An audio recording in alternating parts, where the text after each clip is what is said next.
Good morning everyone and welcome to my shop. My name is Alex.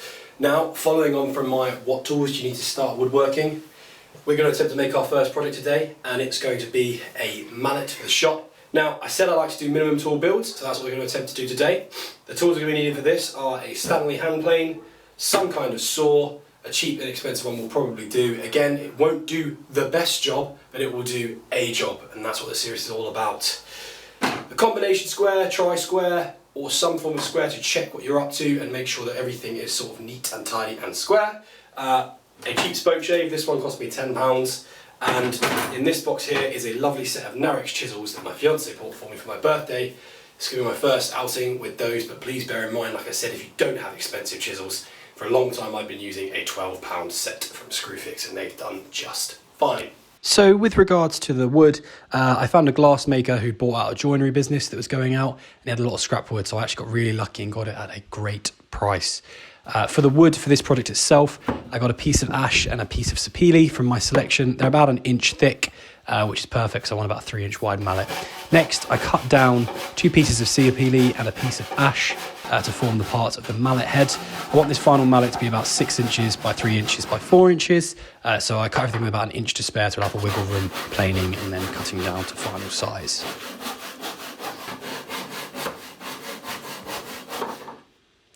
After that, I quickly shot the ends of the ash straight after I'd split it into 2 pieces.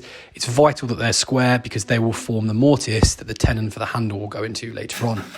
I then quickly planed the faces of the sapele down to get some good edges so that I could join the mallet head together and laminate it up. Here I am gluing it all up. I can only apologise, I know it's out of focus. I'm still learning how to use my camera, and evidently this shot was not set up the best.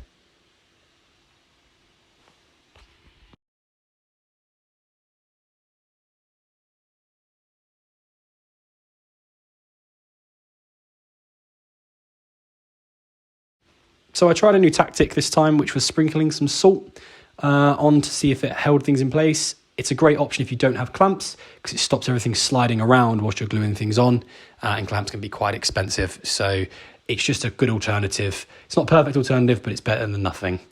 And then pop a heavy weight on it and let it dry for 24 hours.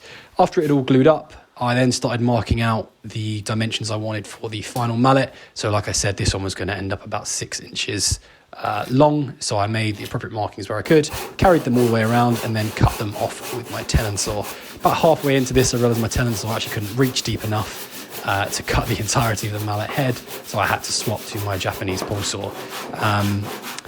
I then flipped it over and did the same thing on the other side, but I started the cut again with my tenon saw because I still need more practice with my Japanese saw, and I can tend to wobble when I'm using that, whereas by using the tenon saw first, it establishes a good straight line, which I can then follow once the curve is established. After that, took my number 4 hand plane and flushed everything up on top, so the 3 laminated pieces are all sitting level with each other. And I know there are tools and machines you can use for this, but they are expensive. And to be honest with you, I absolutely love the sound a hand plane makes. I love the feel of a hand plane. I love seeing it gliding across the wood and taking shavings and transforming it almost into a sort of piece of art in your eyes. So that's exactly what I did here. After I'd finished doing the top of the mallet, I flipped over to the sides and planed them all nice and flat. I was routinely checking my work here with a straight edge and a square, but I figured it would detract from sort of the video and just make it longer and more pointless if you saw me constantly doing that. But please ensure your work is square when you're doing this. So I planed all the sides and the top and the bottom, got it all nice, straight, square and looking pretty. And then I moved on to adding a chamfer. And that's where I think the versatility of a hand plane is just unmatched, because you know, it can smooth, it can flatten, it can shape. Here it's adding a 45-degree chamfer all around the mallet head, which will then stop the mallet head from breaking out or splitting as much when I'm using it to hit things.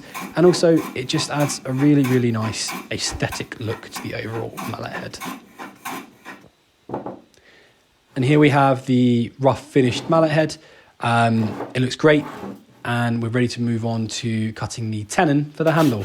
So I split a piece of sapele down to about a 12, I wanted a 12-inch handle to finish off, so I did about 12.5 inch to allow some wiggle room, and again started the cut with my tenon saw and then switched onto a Japanese pull saw to finish the rip. And then from there, once the handle was all cut out, I cut in my shoulders and took about, I want to say, 1/8 of an inch off either side for the tenon, and that gave me a nice tenon that would slot straight into that mortise and support it underneath as well. Whilst I had the opportunity and I checked it fit, I quickly cut in the slots for the wedges to be accepted as well, and then moved on to shaping the handle using my spoke shave.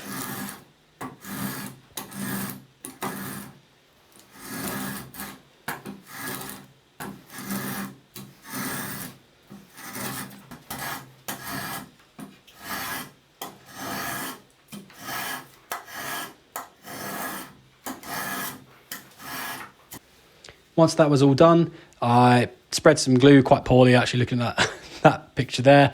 Spread some glue on the handle, hammered it home using another mallet, but you could easily use a block of wood or something if you didn't have a mallet right now. And then once that was all set and was protruding nicely and the base was flush with the mallet itself, I proceeded to apply some glue and tap in my wedges.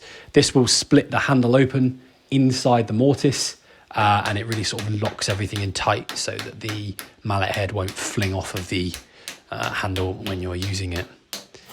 After that, once it had dried, I then just quickly cut off the end and then planed it flush, and we were just about ready to move on to finish.